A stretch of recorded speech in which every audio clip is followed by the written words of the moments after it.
Okay, we are live. So hello, everyone. Welcome to LeadUpTeach on YouTube Live with myself, Heidi Veal, Laura Gilchrist, and Weston Kieschnick. I'm Elizabeth Bostwick, and I teach 4th grade in Horseheads, New York. I'm passionate about fostering a true love of learning in all students by immersing them in makerspace, project-based learning, and passion projects, while also inspiring them to ignite their shine. Tonight, we're really excited to welcome Weston Kieschnick, author of Bold School, our topic of tonight. Weston is also a senior fellow for ICLE, an award-winning teacher of teachers, speaker, and has an excellent podcast with his wife, Molly, titled Teaching Keating. Laura, please take a minute to introduce yourself before we get started. I would love to. My name is Laura Gilchrist, and I'm in Kansas City. I'm an instructional coach right now. For 3 years, I've been an instructional coach, and I taught for 20, science and social studies. And I'm an education geek and champion, and I want to see our kids walk out into their futures, self-identifying as learners and leaders. And I'm also really passionate about building ecosystems of people and resources in our cities to support our kids. Weston Kieschnick, yes, I love his podcast, Teaching Keating, and his Twitter handle is @Wes_Kieschnick. Heidi Veal, it is time for you to please introduce yourself. All right, so hi everyone. I'm super excited. We are back for the first episode of LeadUpTeach for the 17-18 school year.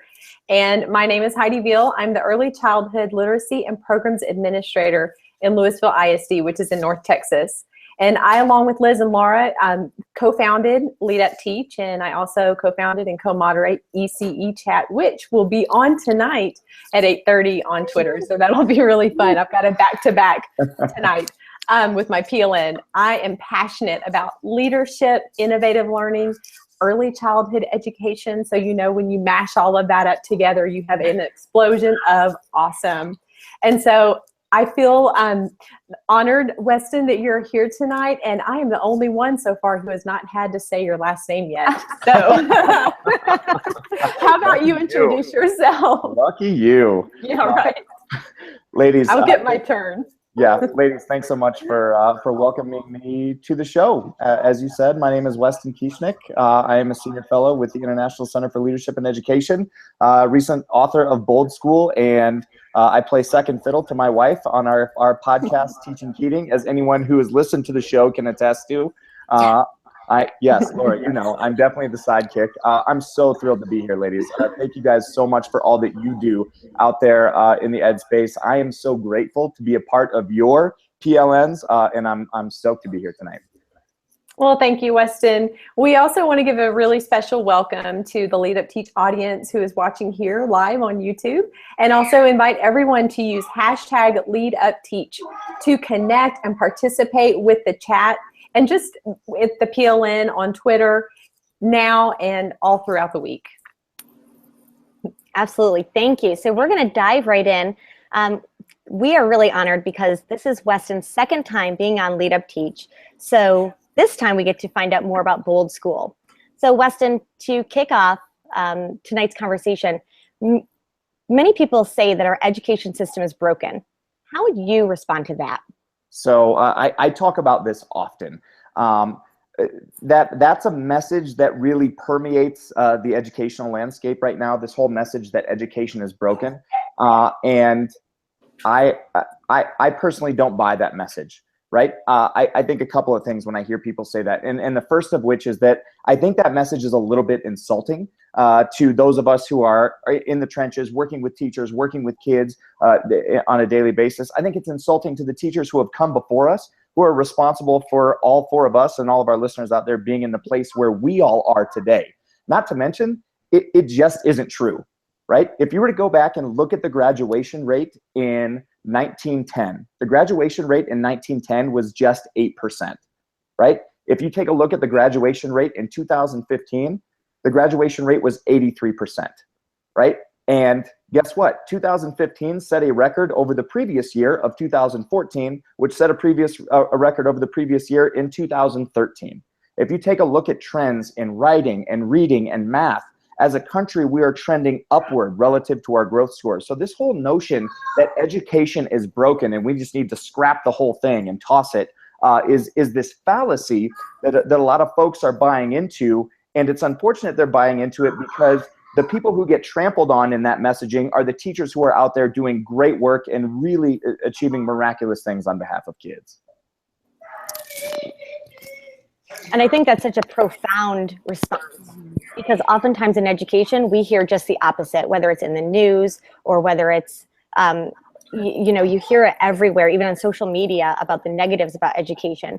But hearing about how education has really been impactful and the trends makes such a difference, I think, for teachers and our community. Absolutely. Absolutely. I think that's why teachers will embrace this book, because it validates, there are good things going on. And we don't often do that. We hear about what we need to change, and we talk about the future. We don't necessarily put it down, but we really are at the same time. So I see especially secondary teachers really liking this. It's like, okay, yeah, there are some good things that we're doing and that we've been doing. Yeah, Laura, it's had this really kind of calming effect amongst teachers of just saying like, oh, okay, you know what? Like I can let my belly out a little bit. Like everything that I'm doing isn't wrong. Like I'm doing some stuff that's working for kids. Now the question isn't how do I scrap everything and start from scratch. It's how do I take the things that I'm doing a really great job at that we know work for kids, that we know have always worked for kids since the dawn of the one-room schoolhouse, and how do we add innovation to the mix? How do we add digital tools? How do we add blended pedagogy to the mix to elevate those things, make them more effective, more efficient than they've ever been?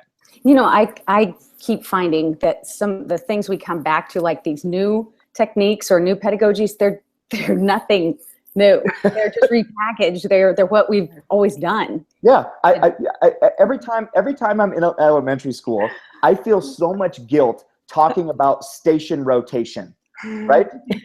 Because I'm just like, okay, station rotation. Like, let's call a spade here. Like, elementary school teachers, you've been doing this forever. It's called centers. Like this, this is not new. This is just great teaching. Like, all digital tools do is give you a way to elevate centers in such a way that when kids move from station to station, they have great engagement with the content and with the teacher at the teacher-led station, but they can also have really great cooperative learning, and they can also engage with technology in ways that are really functional and really important and allow them to engage with the content as opposed to just like staying busy at two other stations so I can provide small group remediation at the other. Awesome. Well, I've got this book right here, and anyway, but look at this. I have one too. That's a joke. I have one too. I do as well. Not down here though. Whoa. Jennifer's gonna be so jealous. So, what is Bold School? Why Bold School? And like, what compelled you to write it? Why do you think? Why did you write it? So Bold School is just a mashup of the words blended learning and old school, right? Wait, what's blended learning? Oh, a lot of people don't know what that is. They're like, blended? Like it's this big scary nightmarish thing, right? Like, and it's not, right? So we're just talking about digital tools. We're talking about blended pedagogy, and what prompted me to write the book was I love teaching. I mean, my Twitter bio is that. My Twitter bio is I love teaching. It's a problem, right? And so I have this really strong passion for teaching and for education and for kids. And I also have this really strong passion for technology and all of these great digital tools that are out there. And what I kept finding over and over was that there didn't seem to be enough places where those worlds were colliding in a way that was cooperative, in a way that allowed those worlds to work together. What I found over and over was that there was basically two messages out there. One that was, I'm old school, or one that was, I'm new school. And I wanted to take that paradigm and just shift it on its head, right? Because I want people to embrace a culture of and as opposed to a culture of or when it comes to digital pedagogy, right? Because that is the niche. That is the sweet spot where great blended learning lives. It lives in the place where we can combine great digital tools and great blended pedagogies with old school wisdom and the things that have always worked with kids. And when those things can play together in a way that's efficient and effective, you get to see teaching and learning soar And what makes me even more happy, if not just as happy, is you also get to see teachers placed back in a place in the classroom where they have tons of value. Because it doesn't matter what technology we put in the classroom, the most important thing we will always put in front of kids is a great teacher, period, end of sentence. Amen. I mean, we're not far away from the first day of school. I guarantee your kids didn't come home on the first day, and I guarantee for as much as you are all technophiles like myself, you didn't ask them like, oh, how did you like your class set of iPads today? Like that's not the question we ask our kids. We ask our kids like, hey, how did you like your teacher? Because we know that is the person who's going to have the most impact on our kids. And I think the message of Bold School really validates what teachers have been doing and what's really effective in their practices. So that message just really resonates with teachers. Yeah, and I love it. So the bold, the B is the blended, and the old is the old. And that's fantastic. And I love your focus on the innovation. And I think it does free people to say, okay, I've got what I do, I can get better, but how can I use technology to be innovative? And then they can start to embrace that they are innovative. Yes, exactly. And exactly. Because the first question they need to ask when they do that, Laura, is what am I awesome at? Right? Yeah. What am I awesome at? And now how can I use technology in a way that elevates that, in a way that makes me even better at it? Right? Yeah. I've always said, Weston, that technology is going to make a great teacher even better.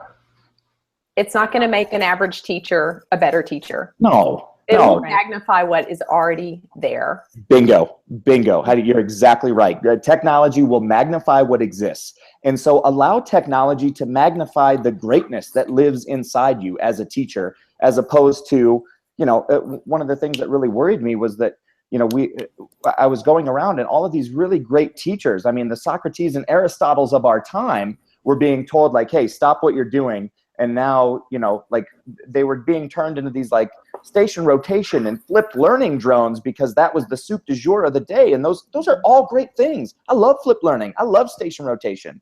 But, let's also allow people to do the things that they're great at. Absolutely. So let's reach back into your past about doing what you were great at. It's what makes us who we are today. Would you share with us how your past led you to where you are today as an influential educator? Yes. So I can talk about a guy from my past. I talk about this guy in my book. My mentor teacher when I was a student teacher, that's such a pivotal time for everyone who becomes a teacher, right? You learn a ton. And then you realize in your first year as a teacher, you learn more in the first year as a teacher than you learned in that entire time. But still, that's important, an important chunk of time. And a really great mentor that I had was my cooperating teacher, Kirk Daddow, and he was what most people would describe as an old school history teacher. But he was masterful. He could stand in front of a classroom and absolutely make anything he was talking about come alive. It was unbelievable. And so it was so cool to watch him. And as this learning transformation unfolded and as technology kind of moved to the forefront, I thought about Kirk a lot in my work because I thought about the number of people who would likely come into his room and tell him to do things differently and how wrong that was. And quite frankly, how bad that was for kids, right? And so Kirk and what he taught me about how to be, really good at direct instruction, about what he taught me in the sense of like, here's how you be a good storyteller, right?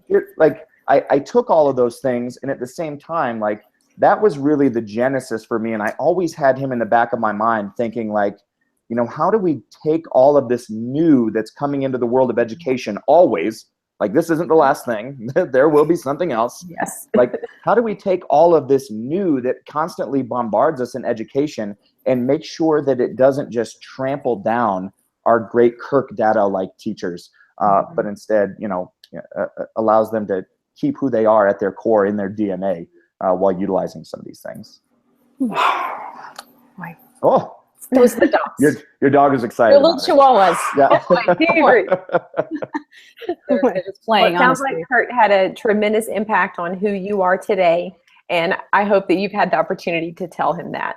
I have. He discovered that once, and I was super excited about it. He's he's an old football coach, high school teacher from Ames, Iowa, and had a huge impact on me.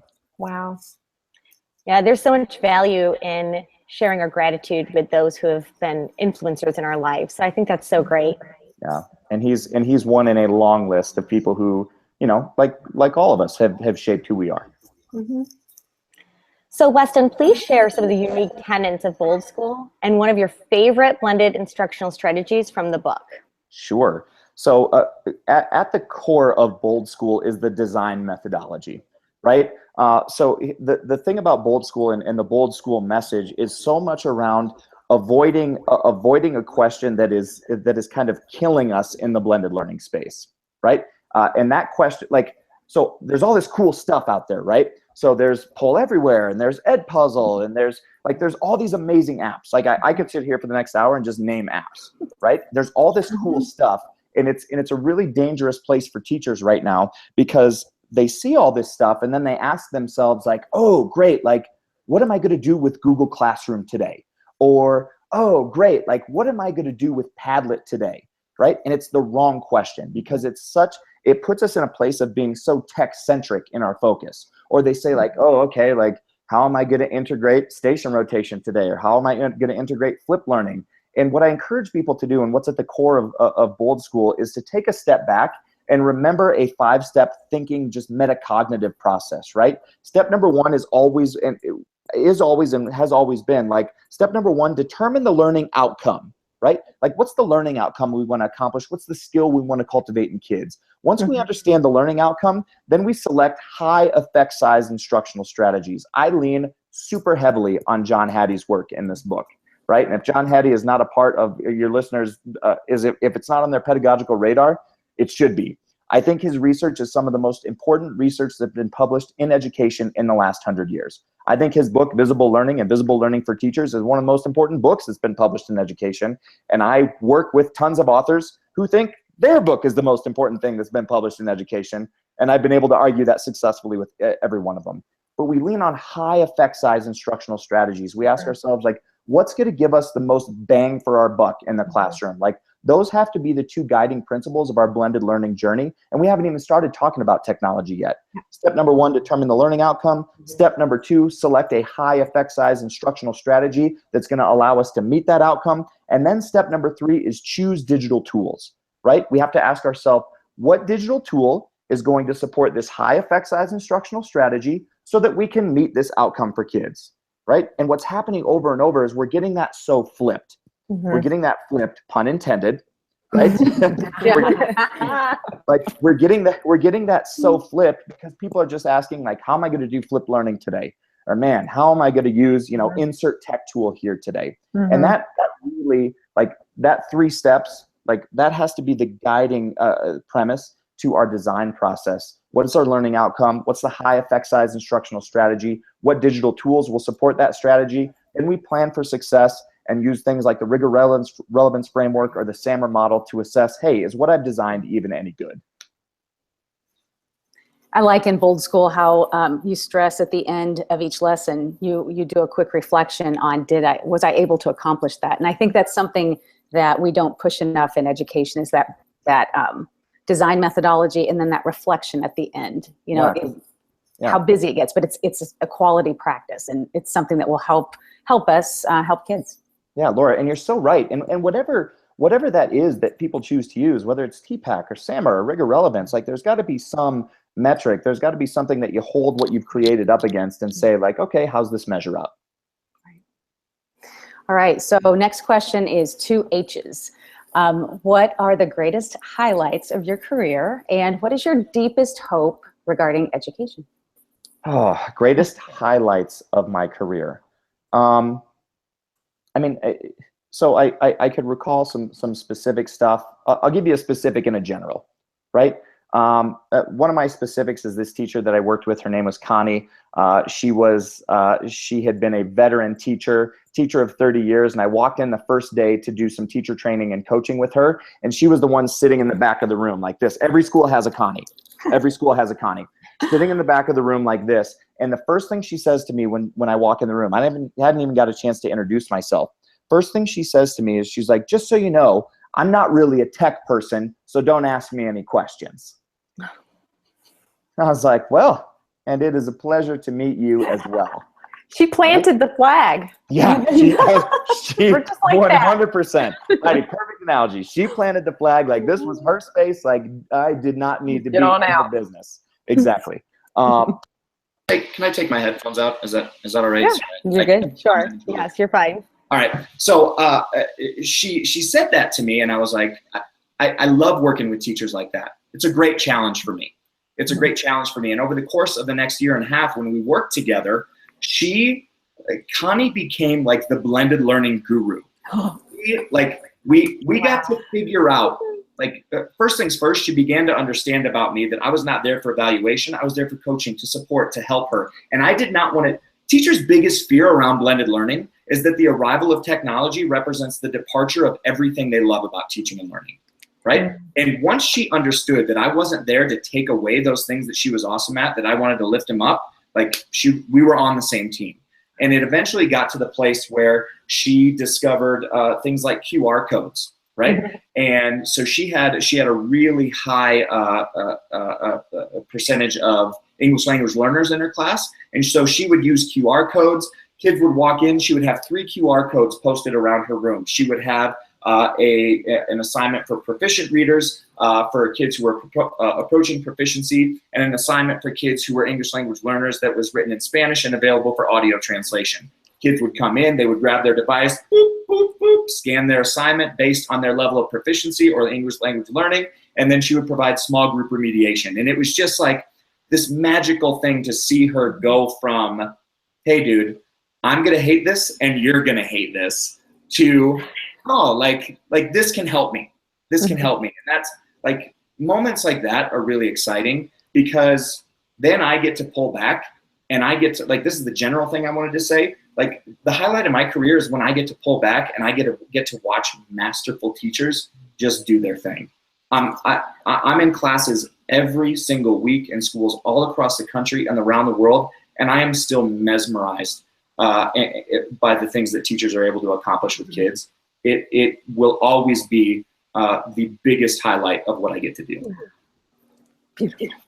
Well, sorry, I forgot the other age. I just gave you highlights. Yes, but your deepest hope. Oh, my deepest hope. My deepest hope is that educators around the country will shift their paradigm relative to their perceptions of failure, right?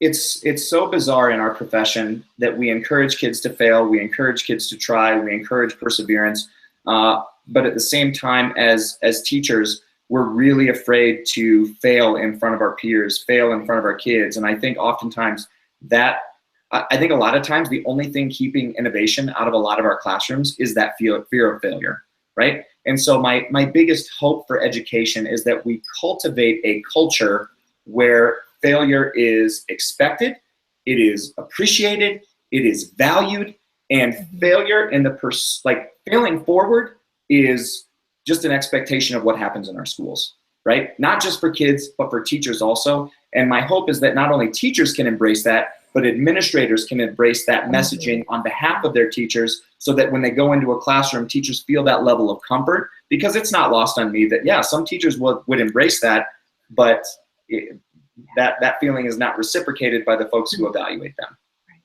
And you know, Weston, what you're talking about in both stories, in both examples of your 2 H's, has to do with trust and building that trust, the trust that it's okay to make mistakes, it's okay to fail, and also that trust in your coaching experience that it's okay that maybe you're not comfortable with this, but she became more comfortable because she had that trust with you. Yeah, absolutely. I mean, one of the biggest things, and Laura, I'm sure all you guys do this, is when I go in and I observe a teacher and we're coaching and we're co-teaching some stuff, one of my biggest things I say before I walk in is like, hey, don't show me the thing that you've always done for the last 15 years that you're awesome at. I know you're awesome at it, right? Show me the thing that you want to be better at, right? Like, let's try something that has the potential to fall flat on its face, right? Because otherwise, if I see the Jeopardy game that you love and have loved for the last 15 years, like, there's nothing I can give you there. You're already an expert at that, you know? That's great. It sounds like you have a great way to make those teachers feel so comfortable with taking that risk. And that's such a key to that next step forward with growth. I hope so. I hope so. Yeah. You reminded me of something that John Acuff shared on his Instagram. It said, be brave enough to be bad at something new. And I was like, okay, that's a great mantra for the school year. That's excellent. I love that. So Wes, if you could share one thing that you would like for our Lead Up teachers to walk away with, go out and do to make a difference, what would it be? Open your doors. Open your doors. Open your doors and invite people in. Not just so they can give you feedback, and perhaps more so. Like I said, I'm amazed. I'm amazed at the great things teachers are doing in their classrooms. Like I wish I could take you all with me, put you in my pocket, and show you where I am later this week and next week. Like you need a Periscope. Yeah, I've never met these teachers yet, but I know that when I go in, I'll see something amazing, right? And too often, the people like that amazing is isolated to the kids in that room. And there are two amazing compliments, like the two best compliments I can ever give a teacher. Number one is I would put my kid in this class, right? It's the best compliment I can give you. And number two, like, please share what you're doing, right? Please fling open your doors, invite people in, invite people to come see, not just to give you feedback, but so also people can learn from your wisdom, your knowledge. You're awesome. Yeah, like in education, it's such a tricky thing because we've become so accustomed to like, ooh, I don't want to brag. Like, I know what I'm doing is pretty good, but I don't want it to feel braggy. Like, no, fling open the doors. Like, embrace your shine. You know, Elizabeth, like you say, like, embrace the thing that makes you shine, that makes you sparkly, that makes you amazing, and share it with the world, not just with the kids in your classroom, because I can benefit from it. You can all benefit. We can all benefit when we start to fling open the doors and share. Right. Absolutely. And so as we wrap up, please share what's coming up next for you in the near future and how our listeners can keep connected with you. Goodness, I am on a whirlwind. The response to Bold School has been amazing. So to everyone who's listening, and to all of you, like, thank you guys. I'm so humbled. I'm so humbled by the response to Bold School and how well it's been received. So thank you for buying the book and sharing the book and integrating its ideas. And you know, it's such a privilege to be able to speak in front of people. It's an even greater privilege that people, you know, would pay to buy something that you've written. Like, it's a really humbling experience. So I'm so grateful for that. I will be around and speaking at conferences all across the country. I like to keep that up to date on CoachWeston.com. You can follow me on Twitter and what I've got going on. Tune into our podcast. Our podcast is back. It's been a while since we posted some episodes, but I will tell you this: in the next couple of weeks, we have 30 Rock coming up on the podcast, and we are doing a bit on Game of Thrones, which will show up on Teaching Keating. Fire and Ice, huh? Okay. Lots of people are excited about. So yeah, check us out on the podcast. You can check out my schedule, like I said, on CoachWeston.com. Ladies, thank you so much for having me on. I really, really appreciate all that you do, not just for me, but for everyone out there who, like I said, is privileged to be part of your PLN.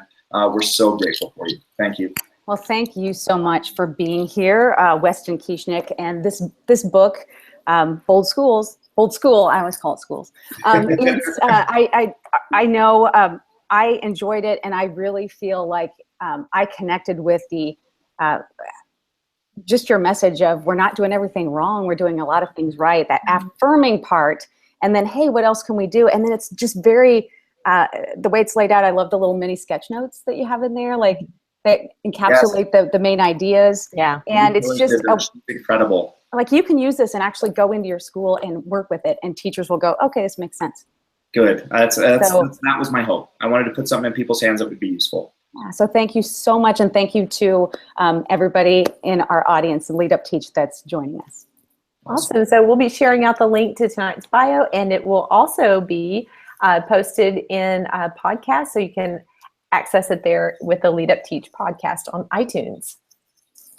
Yes, and so between now and our next episode, we encourage you to connect with one another and tweet using the hashtag of LeadUpTeach on Twitter. We're signing off. Good night. Lead on and lead up. Thanks again, Wes. Thanks, guys. Good night. Thank you so much.